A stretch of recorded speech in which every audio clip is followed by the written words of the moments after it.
It's DraftKings Best Ball Week, thanks to our partners over at DraftKings. We're drafting to win $2 million. I am joined today with the greatest fantasy football analyst known to mankind, JJ Zacharyson, the late-round quarterback. We got the 1.1 over on DraftKings and the DraftKings Millionaire Maker. I am almost done. Honestly, I think I have about 30 teams left to draft to get maxed. And I'm having a great time, man. I feel like the average draft positions have been very kind to me this year. No huge zeros in my portfolio. Not a big Godwin guy, not a big Ayuk guy. Did miss out on the Judkins stuff. What's your reaction as a man who is becoming a best ball bro on the Quinshon Judkins stuff as he rises? Well, I first, when we heard the news about Judkins, I needed to know everybody's exposure on Quinshon Judkins. If you don't give your exposure, then I needed to know.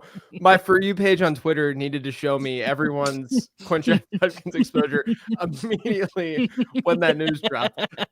No, I mean, look, I was fading him because I was fading him before like all this stuff happened anyway. Like I think I drafted him in one milli before the domestic violence news dropped. Yeah. My thing though is that like people are victory lapping this, or why wouldn't you be drafting Judkins when he falls and et cetera, et cetera. And I'm sitting there and I'm like, okay, you're getting 8th round Judkins now when he misses a full camp. They drafted another running back in Dylan Sampson, who is not bad. I didn't think he was like an amazing prospect, but definitely not bad. Definitely not bad. Judkins is likely not the negative game script back. It's probably Jerome Ford in that offense. And so I'm just sitting there. I'm like, okay, sure. You gain some value. Good for you. But I don't think that it's nearly as immense. And maybe I'll be wrong, but I don't think it's going to be nearly as immense as some people generally think. Yeah, it was, in these situations, like it's a hypothetical mistake to not be drafting that player when we see this result. But I think the process was fine. There was a very real chance that he was going to be a 0 this year. There's a chance he's a 0 still. Okay, so first off, there's a chance he's a 0 due to suspension anyways. I think Hayden Winks made this point pretty accurately the other day. The most obvious analog is Ezekiel Elliott, where Zeke never got a criminal. Did they have evidence for Zeke, though? I can't remember what the evidence was. Okay, so this gets even more annoying. What happened with Zeke was the league did its own investigation, so he got suspended like later on. Yeah, right. So it just was this whole big mess. Like the league could say, no harm, no foul. Like the prosecution decided not to do it. The lady is not cooperating. Whatever. Not to get too I don't need to be a lawyer here on the stream, but point being, he either could still get suspended, be on the commissioner's exempt list. It could be totally like no one knows, but that's still in play. I wouldn't say the chance of suspension is not 0. There also is, we're recording this on Friday, August 15th. You guys are watching this later. The season starts in 24 days.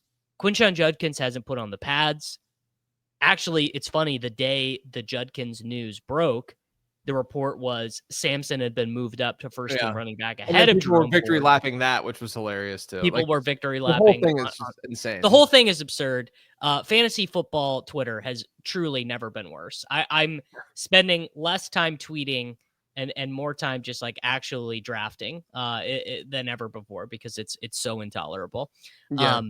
But even like Judkins at 140 or 180 or whatever is not.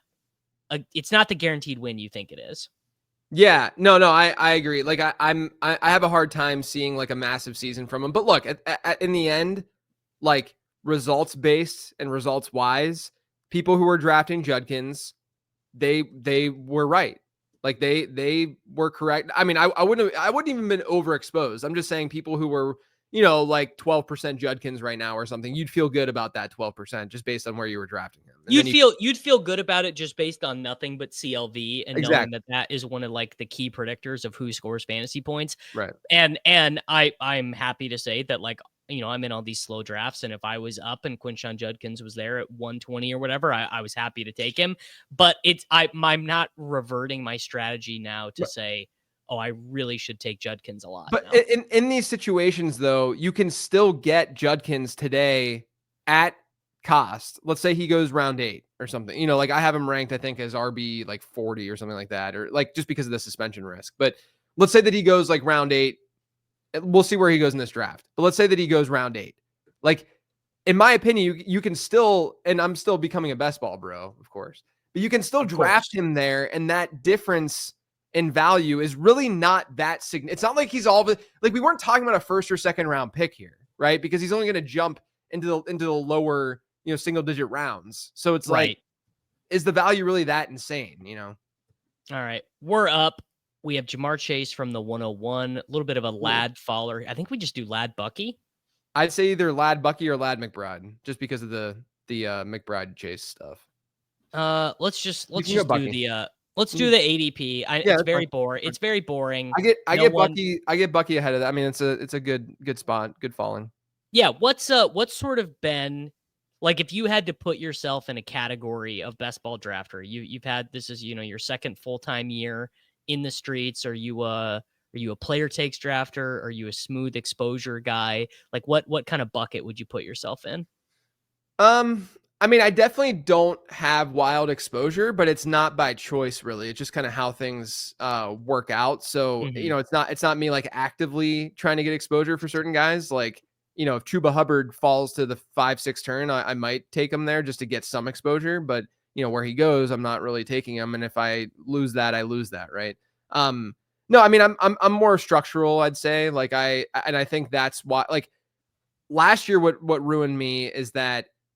Like many, I went super 0 RB. And, you had to have the right combination when doing that last year. Had a bunch of Chase Brown, didn't have enough Bucky Irving. But like when doing that structurally, you're obviously getting similar players just because you're picking certain positions in certain pockets of the draft, right? Whereas this year, I'm really trying to mix it up a lot more. And I'm just trying to be like recognizing where I'm being where I'm taking. I mean, like there's really no like go-to strategy that I'm necessarily going with. There's just So I guess maybe in the end, maybe it is a player take thing because there's certain players that I'm not taking many like middle round tight ends like the Kelseys of the world, right? Or like the I've realized that I wasn't drafting Evan Ingram nearly as much as I thought. Wow, you're fading the man with the most viewed podcast in 24 hours in the history of YouTube. My daughter's not happy about it. Yeah. But yeah, like I don't know. I think that this year I'm just kind of taking a more draft by draft approach as opposed to like saying blanket, this is what I'm going to try to do across all of my drafts. You know what? I'm honestly very similar. I have been a hardcore player takes bro. I've been a hardcore strategy bro. Like, oh man, you got to be doing hyper fragile running back all the time. You can never take 3 tight ends. You can never take. And I'm doing a lot more of just trying to be water. Trying to build a lot of good team level stuff. Like I want to have good Ram stacks. I want to have good Raider stacks. I want to have good Raven stacks. That's actually one of the things, and I'm sure you feel this as well, coming from a redraft perspective, you are Mr. late round quarterback. It's hard to be like, you know what? I do just need to get some Lamar Jackson teams. I do just need to get some Jaden Daniels teams. But it's like it's a different. I feel like one of the big things that people don't understand about best ball is it's a lot different game than redraft. And including like if Josh Allen scores 42 points in week 17, it literally does not matter how much the quarterback 12 scored compared to him over the rest of the season. You're just going to have had Josh Allen. Right. Yeah. That's why, I mean, my quarterback exposure is by far the flattest of all. Because to me, I think the biggest insight from, now Max entering 2 years has just been that your quarterbacks are fully dictated by what you do early in your draft, or your quarterbacks are dictated by what you can get late if you get screwed early and you're not able to stack early, right? I'm not very choosy with quarterbacks because I don't think you can be, right? You can't be. Basketball. Yeah. All right. We have Jamar Chase, Lad McConkey, and Bucky Irving. We are up here. I think Worthy would be like a podium sprint, and Brees. I mean, if we get those two, it'd be great. If we get those two, it's great. And I don't even really like Brees Hall based on the preseason stuff. Not that I'm totally wow. Oh, wow. I mean, I think that is just podium, right? Yeah. Yeah. Yeah, that is crazy. Yeah, break down for me the Breece Hall stuff. He plays 50% of the snaps with the So starters. yeah, Isaiah Davis on third downs. Give me your take. I'm gonna bring up these notes that I had for my episode with Silva this past week because I brought up a point, a pro, because he was coming with an anti Breece Hall take, which I understand the Of anti course he was. Breece Hall takes, but um, I just think that people in general still undervalue pass catching at running back. Like it's still, because if I think the big story of this offseason with fantasy drafters and analysts has been how people are consuming the backfield split roles that are coming out of camps, like by beat reporters and stuff, Mm-hmm. and how they use that and then deploy that in their drafts. And I think the go-to examples here would be Jets with Braylon Allen, Yep. the Vikings with Jordan Mason, and then the Jags with Tank Bigsby, right? So you have 3 running backs there that do not have pass catching profiles, like do not profile as legit pass catchers at the NFL level. I don't mind them as individual players. I just know that pass catching matters so much to the real game of fantasy football, especially in a PPR type format. So I looked, and just to give you guys an idea of like how important this stuff is. So the last 2 years, Breece Hall has seen 16.9% target share per game and a 13.7 target share per game. So Mm-hmm. I think based on personnel this year, we could probably project him for like a 15% target share and pretty comfortably. Like he might end up being the second highest target getter. He probably will be in that Jets offense. So let's say that he carries 50% of the team's running back rushes. So, I mean, 50% is not unbelievably significant for a running back like Breece Hall, right? So let's say he gets to a 15% target share and a 50% running back rush share. Okay. So he's not just a receiving back. He's not like Chris Thompson or something. So Right. since 2011, we've had 43 running backs who played 8 or more games get to a 15% target share and a 50% running back rush share. Of those 43, guess where the worst running back of those 43 ranked in PPR points per game? Like the Running worst back one. 16. RB 18. Yeah. That's the worst. And then guess how many of them finished outside the top 12 of the 43? It'd be like almost none, like 5 or Yeah, something. there's two of them. So if Breece Hall, and I think that his circumstances are a little bit different because of Justin Fields, and it's probably going to be a pretty run-heavy offense. But if Breece Hall hits a 50% running back rush share and a 15% target share, which I don't think is that crazy to think that he can do. Not crazy. He literally has like an unbelievably good chance to be a top 12 running back in fantasy, at least a top 18 running back in fantasy. So to me, big playability. We're also making assumptions like his 80, like him going at the 4-5 turn is wild to me. Like taking Chuba Hubbard over Breece Hall, given their pass catching prowess and what we're expecting from them as pass catchers, of course it could still go Chuba's way, but it's a pretty wild stance in my opinion to take. I'm still in on Breece, not like massively heavily because I'm obviously gonna lean. Wow, there's a lot of wide receivers being drafted right now. Yes, Cooper Kupp at 68. Brother. Yeah, this is something. But look at this. But look at this. We get Jennings left to us. We get a Dunze left to us. I mean, not that we're crazy about Jerry Jeudy, and we were obviously never gonna get Joe Burrow because that's just not how it works on Right. DraftKings. And dude, I mean, Worthy is your wide receiver 3. True. Like we actually still could take a running back here if we wanted. I'm still this is probably a bad take, but I'm still taking Diggs here too. Like I'm cool with that. I'm cool. Like with that. but I mean I have Adunze is one of my highest like I would go Diggs Adunze and just see. No, that's perfect, dude. It opens up also for the May and Caleb stuff. I was gonna say that opens up quarterback because run. we weren't gonna take Mahomes there. Right. We missed out on Joe Burrow, and I don't know, Herbert. It's like the Herbert stuff is sort of interesting because he obviously could easily finish as a top 6 fantasy quarterback any season that his team decided to let him do it. Yeah, but it feels like that'll probably just never happen. They'll never let him run enough. They'll never let him throw enough. It'll just be a little bit too conservative, a little bit too slow, a little bit too defensive. Right. Like I think I looked this up the other. In fact, I mean, I'm in front of my computer right now, so I can just look it up. Let's guess how many 4 touchdown games in Justin Herbert's career. It's not going to be that many. Passing touchdowns wise, he has had 4 passing touchdown 4 passing touchdown games. He actually has ran for 2 touchdowns in a game once, which I would have. I mean, he's got it in him. Like he's got it in him. Yeah. Yeah. No question. But I don't. It does feel like when Rashawn Slater injured his patella tendon, it just felt like everyone kind of collectively realized, well, just like every other year, it was not the Chargers' year. Yeah. You know what I'm saying? Yeah. Like you could get so excited, like, oh, we got Herbert, Keenan's coming back, Ladd is awesome, Hampton's awesome. We got bailed out of having to play Najee Harris because he injured his eye shooting fireworks, so it's all good. And Keandre Lambert-Smith looks fun. And then it's actually just not going to be fun at all in any way. Yeah. I actually, and speaking of the Chargers, I actually am more on the pro side of Keenan Allen than the con side of Keenan Allen. I agree with this. Which is not a stance I thought I would, but people just don't want him at all. And if you look at last year in Chicago, Keenan Allen had a 26% target share per game rate. His yards per out run was 0.08 lower than DJ Moore, who everyone's fine with taking as like a top 24 wide receiver.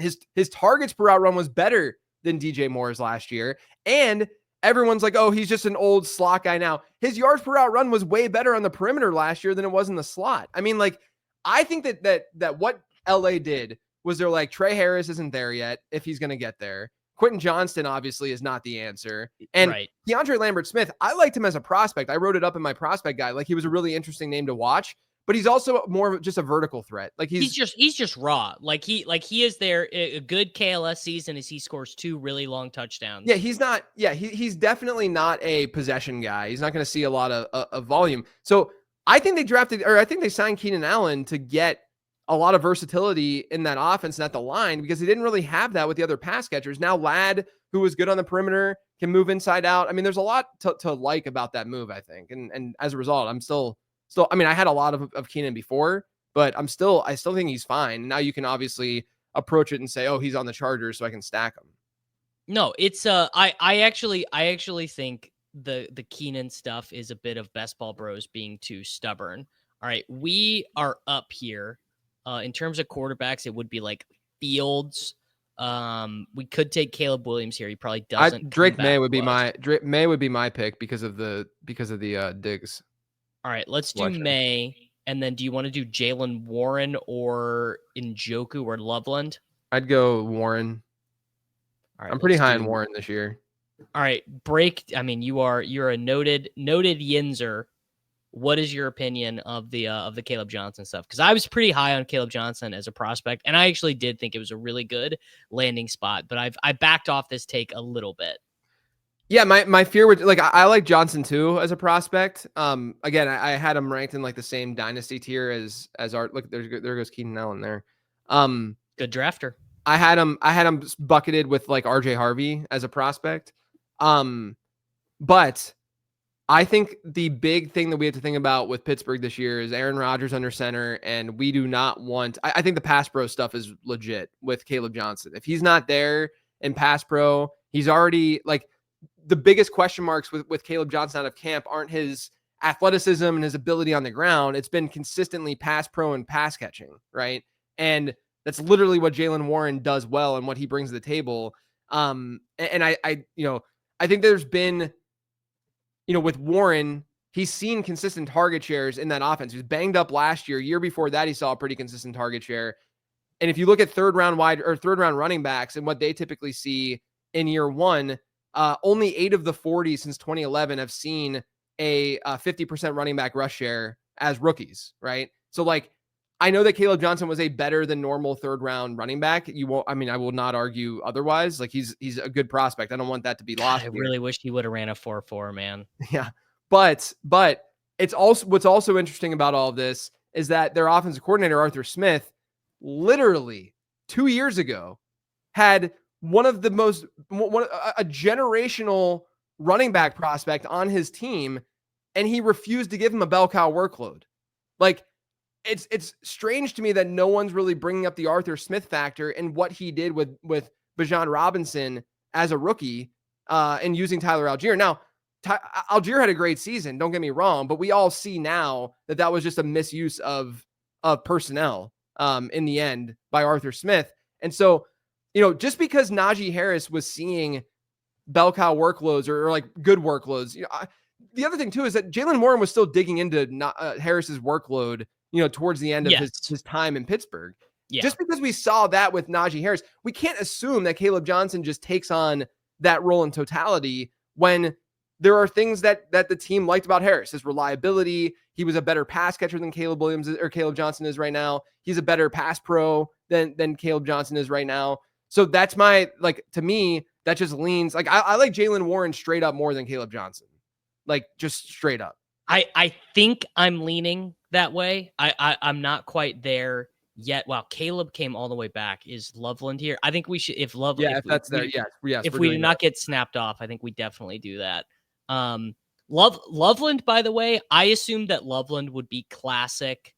Yeah, wow. Baby. All right, this team is Colston Loveland. This team is hot. Caleb, gosh, this is a nice team.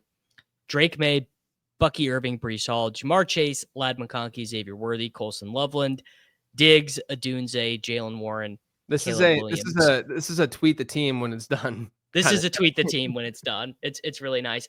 I've been stunned that fantasy football nerds on the internet have not been more quick to move Loveland up. Like being able to get him in the 10th, 11th round to me seems wild. He meets like every criteria of a nerd's favorite player. Like he's with Ben Johnson. He's a rookie. He was a first round pick. It's nuts. Yeah. I've admittedly, like, I like Tyler Warren as a prospect, but I've had a harder time than others with Tyler Warren this year. Like I've had a harder time with the Colts passing attack than others have seemingly had this year. Like there's so many weapons there that I've thrown by far my highest route. Like look where Tyler Warren went in this draft. He goes 808, right? No, it's Loveland was better than him. Yeah, I liked Loveland a little bit more as a pro. Like he at least scored better in the Zap model than Tyler Warren did. But to me, like I think the only way that Warren lives up to ADP is if he is hyper targeted. With like the manufactured stuff, which we saw, in the preseason. And I think that's in his range of outcomes. But I also think we're completely betting on that happening based on where he's going. When you have, obviously now Josh Downs is banged up, which will help Tyler Warren quite a bit. But, you have Josh Downs there, who to me is one of the most underrated wide receivers in football. Michael Pittman, who consistently has seen a 25% target share in that offense, regardless of what you think of him. I think he's a solid player at the very least. A.D. Mitchell is destroying camp right now. They have Jonathan Taylor. Anthony Richardson has a bent pinky. Like, there's just so many things that we shouldn't really love about the Colts passing attack. And then people look at Colston Loveland and they're like, well, Luther Burden, DJ Moore, Rome Odunze, sure, totally get it. But I don't really see how it's that much different of a situation if you like the player just as much as you like Tyler Warren, when the Colts have some really good players as well, and it's a way, way worse passing attack, hypothetically. Like, obviously, it can go south for Chicago, but I like Loveland more at ADP is what I'm saying than Tyler Warren at ADP. Yes, I completely agree. I mean, I still am not 100%. Like, I draft Tyler Warren. I see the logic. Like, if a lot of the offense is quick passing and screens, and they want to get the ball in his hands and get him moving after the catch, like, I get it. But I have like legitimate questions about Tyler Warren. Like, how good is he? Like, why did it take him until year 5? Why was he behind Pat Freiermuth, Brenton Strange, and Theo Johnson? Like, it's a weird. And now people hate this Penn State coach, this guy James Frank. Like, people just like hate this guy. Yeah, I mean Franklin. Yeah. So like I get that. All right, we have got a 2-3-5-1. Tootin's not still really there. that in. Yeah, I think. Oh, okay, there we go. Tootin, I think for sure. This is a really. I hate the wide receivers in this area generally. Ferguson, I like. Hollywood is whatever. Don't think he's a must. Gurendo. What are the quarterbacks like right now? Quarterback is, we could do Penix. Yeah, but Pitts is gone. We could do Bryce Young and get Coker or Jatavian Sanders. I don't hate that. Yeah, I don't hate it either. All right, we got okay. No, we took Tootin. Oh, okay. I don't mind going Bryce Young, and then you could also get Sanders as your tight end 3. Yes. No, I think that's the move. And it gives us, and you could even bring it back with like Tory Horton at the end or something like that. Yes, although people are real hip to Tory Horton. They are, but look, I think, and I wrote about this in my draft guide.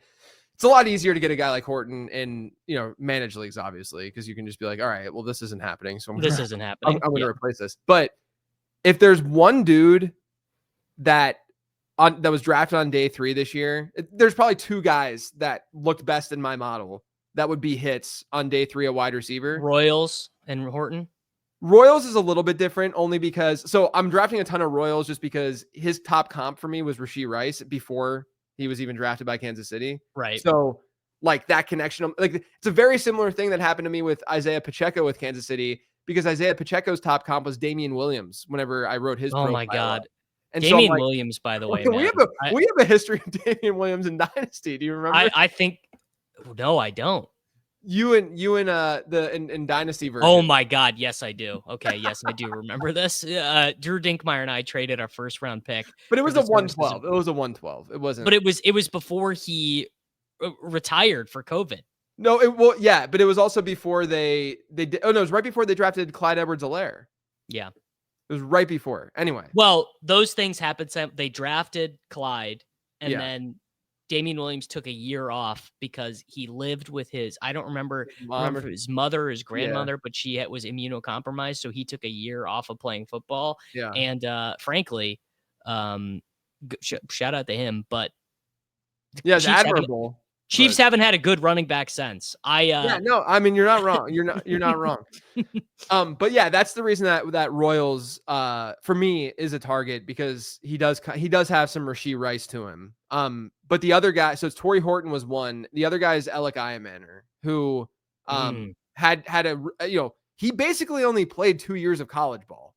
Like he's a really like raw, like, I think that his probable outcome is like high end outcome is like a Torrey Smith type player, maybe. Yeah. But I do think he's relatively good. But Tory Horton, the thing that was crazy when I was researching him for the prospect guide this year was that, so he has that like foot injury or whatever last year, Horton does, and so his numbers in an analytical model will look a little bit worse because it's like, oh, he is a year older, but he didn't end up like getting any real production this past year. But the crazy thing for him is he had that injury, and everyone's like, oh, he's banged up. He's not going to really participate in the combine or be that big of a deal, at the NFL combine. And he goes and he slays the combine, like really close to after he had that injury, which is that sort of like intangible, subjective. He's either like really, really naturally athletic or a really hard worker, which either way will take, right? And so then he had like his top season in receiving yards per team pass was 3.51, which even adjusted for strength of schedule looked really good. So like he was a dude that I liked a lot coming out, and I'm not that surprised that he's getting some love out of camp. And it is a pass catching room that, outside of JSN, there's really not that much there. Yep. All right. We are up pick 168, 169. Guerendo and Algier are still here. Jatavian Sanders. Oh, we can get Hunter Henry too. Take yet. We could do Hunter Henry as a second tight end with May. What spot are we at right now? Like, what's the overall in the draft? 168, 169. So small reach on Henry. Not really, actually. I think we just push it with Henry and we get like Guerendo or something, and we. Well, too late. I moved. How is that even possible? I moved Henry up. We're on the clock. I keep thinking that someone else is sniping us. I'm like, why is anyone taking Hunter Henry right now? No, I say we get Guerendo. Guerendo, bang. All right, we have the bring back, yeah. What are your realistic expectations actually for the Patriots? Because I feel like you either get people who are like Drake May is ready to be the next Tom Brady, Stephon Diggs is going for 1,500 yards, Trevion Henderson is the new Alvin Kamara. Like, what is actually a realistic expectation for this offense? I love New England this year. Like they're probably, like, if I were to flag plant an offense, it's probably New England, just based on ADP, right? I think that, again, you could go back to that Breece Hall stat that I talked about earlier and apply it to Trevion Henderson too, because I think Henderson's probably going to see, maybe he won't hit a 15% target share, but I think that it's in his I don't know, man. Who's standing in his way? Mac Hollins? I know. You're right. That's why I'm trying to be at least like like bringing in a little bit. Maybe he doesn't get the 50% running back rush share, but you could even dumb that down to and bring it down to 40%. You still get really good results for players who are seeing that high of a target share in full PPR. So like Travion's been a dude who I thought was undervalued all offseason. Stephon Diggs, his numbers last year pre-injury were actually great. Like he had a 1.84 yards per out run rate or something like that. His target share per game was really high. His slot work and perimeter work, good yards per out run. I mean, on the perimeter, he was still great, which is what New England's going to ask him to do because of Pop Douglas being there. Drake May obviously has the rushing upside and had pretty good secondary numbers based on the situation that he was in last year. I mean, there's just so much to like. I think that Pop Douglas could end up just being like a I hate to say this, but like a Jaden Reed, Khalil Shakir arbitrage potentially. I don't think that that's like a definite, but if you look at Pop Douglas versus other New England wide receivers over the last 2 years, year one as a rookie, he was only 0.03 in yards per out run away from Kendrick Bourne, who led the team in yards per out run. That was Pop Douglas as a rookie. Last year, he was at 1.4 yards per out run, which is bad, but it was by far the best on the team. His targets per out run, by far the best on the team. I mean, like, he's consistently been when on the field, or Josh Downs, maybe arbitrage is a better example, but like he's been consistently the best wide receiver for New England. And so I think that he's even in play to not be a top 24 guy, because when you look at players historically who have had like sub 80% route participation and greater than 60% slot rates, they don't give you like, that's Jaden Reed, but they don't give you top 24 seasons very frequently. So you need Jaden Reed to like see the role change to like really be a massive league winner. I still think he's fine to draft, but and same thing with like Khalil Shakir, but I still think it's fine to draft a wide receiver 5 or 6 to give you wide receiver 3 production in this kind of environment. So I even like Pop Douglas. Like I think the New England offense is just valued well right now. I draft Pop Douglas and Wan'Dale Robinson on DraftKings.com/full PPR because if you're not going to draft them on DraftKings, where are you going to draft them? Where are you going to draft them? Like, yeah. what's the point? Yeah. But I agree that like the thing is if Henderson is really good, he is most likely to. It's going to eat that Pop Douglas stuff because bit, those Wan'Dales, those Pop Douglases, those just but it's a nice hedge too. It's a nice hedge too, right? Like I'm heavy Travion, probably 14% or so. And so it's a nice little hedge as well. Yeah, it is. All right, we are up in 2 picks. I mean, we really better land this plane because this one is really strong. So I definitely think we should. Honestly, I think we should just take Jatavian Sanders here and not mess around, or Coker, who is maybe honestly okay. No, he's still there. I think that we might. I think there might be a higher chance that Coker goes than Sanders. Okay, before I'm good. I'm good with. Do we need any of running backs right now? We could take Ja'Cory Krosky-Merritt as our final running back. Then Merritt or Woody Marks. Yeah. I'm trying to get more Ja'Cory Krosky-Merritt because I'm light there, and I have a lot of Jaquavius Woody Marks. Let's go Coker because we do need some wideout. All right. We have a 3-6-6-2-1. Drake May, Bucky Irving, Breece Hall, Jamar Chase, Lad McConkey, Xavier Worthy, Loveland, Diggs, Roma Dunze, Jalen Warren, Caleb Williams, Byshell Tootin, Bryce Young, Hunter Henry, Isaac Urendo, Ja'Cory Krosky-Merritt, Jalen Coker. Now, JJ, I'm not saying this team is going to win or that it's even worth any money, but I would say that I would take 150 teams in the DraftKings Millionaire Maker structured exactly like this. Yeah, agreed. All 3 quarterbacks stacked. Yeah, my only critique would be maybe we could have gotten away with just 5 running backs, looking back and thinking about what we did at the earlier parts in the draft. But even still, like, you get 2 wide receivers to end this with a Jatavian, that would be chef's kiss. I mean, we have. I guess we don't have a jet, but I'm not that concerned about the bring back for week 17 there. And then we got it for Caleb. And then we don't have a Seattle player. We could still. Oh my God, Isaiah Bond just got drafted.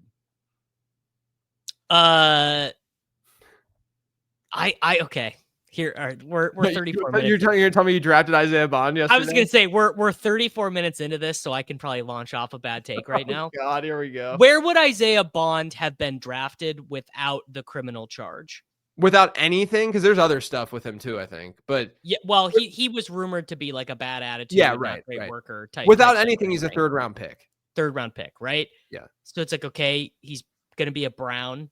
Although there was some weirdness with that where it was like he was like, thanks to Mr. Haslam and Coach Stefanski, but then like Mary Kay Cabot tweeted, he has not signed a contract with the Xavier Cleveland Sanders just Browns. got drafted. You hate to see it. Okay. You know what we could do is he's falling, but we could do like an Elijah Arroyo bring back in round 19 or something like that. Do you like Arroyo? So I like Arroyo a lot. Are you scared of the Barner stuff? What I'm scared of is that he could be a 0. I was gonna say they might literally view, because Seattle does this, and John Schneider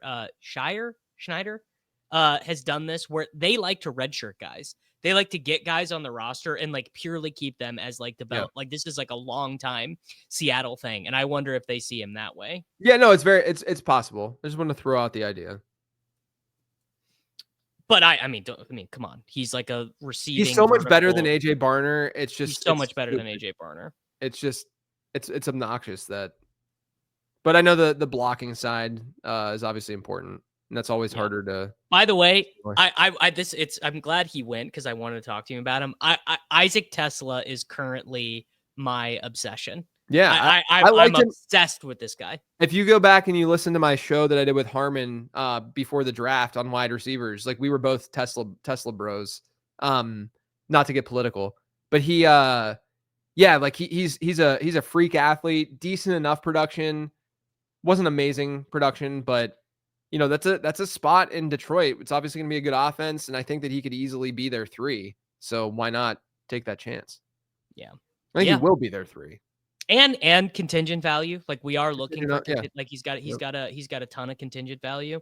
Yep. All right. Well, Jatavian went, so that kind of ruined our plans there. But like structurally, man, I mean, this is it's about as good as it gets. We need some good one more tight end, and then we need to hit the wide receivers. I mean, I've been drafting a decent amount of Theo Johnson. I just think he's a value. We could do Arroyo. Yeah, that's what I'm saying. I think Arroyo for this build kind of makes sense. Is Horton there? You should check and see if Horton's there too. Horton is gone. Let's go. Let's not get shorter. Let's just get Arroyo. Let's get Arroyo. Because Loveland and Hunter Henry aren't bad. Like Hunter Henry's the nice floor option. All right, what are we looking at wideout? Click ADP. My bad. Yoshi, Calvin Austin, Mike. We could go Yoshi. Or Royals. We could go Yoshi. No, we don't have any Denver. Oh, actually, you know what? Let's go 80 Mitchell. That's fine. Yeah. We passed on we got the Josh Downs hamstring. Yeah, we have pick Mitchell. Put him at the top. Bang. We have Tootin too, right? Mitchell. We have Tootin too. Yeah. All the Kings horses and all the Kings. So we'll just get a random wideout with the last pick and we're good. I was hoping for it to be Tesla, but this is what happens. You know, you draft for long enough in the offseason, and look, some people select Amari Cooper in the 18th round. Yeah. Some people select Isaac Tesla in the 18th. Amari Cooper is he the most week 4 Baltimore Ravens signing of probably all time? I honestly though haven't drafted like any Amari Cooper, and it might be dumb. It might be a bad take because I went heavy on Keenan Allen. I think there's a legitimate chance that Amari Cooper is just dust.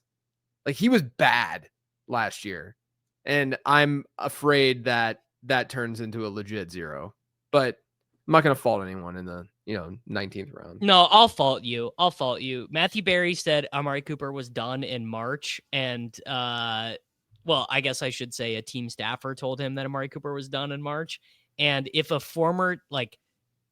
guy from that team says he's done, that probably means he's done. Like if the same team that just had him and traded for him said, you know what we're going to do is we're going to bring in Elijah Moore instead of dealing with you. Elijah Moore might not even make the team, by the way. Elijah Moore might not even make sure you yell at Kitchen if and when that happens. He's been the Elijah Moore stan this offseason. I do draft a little bit of round 20. I've taken Elijah Moore. Yeah. And round 20, Curtis Samuel. Isn't it bizarre that AD Mitchell's ADP really hasn't risen? It's the same.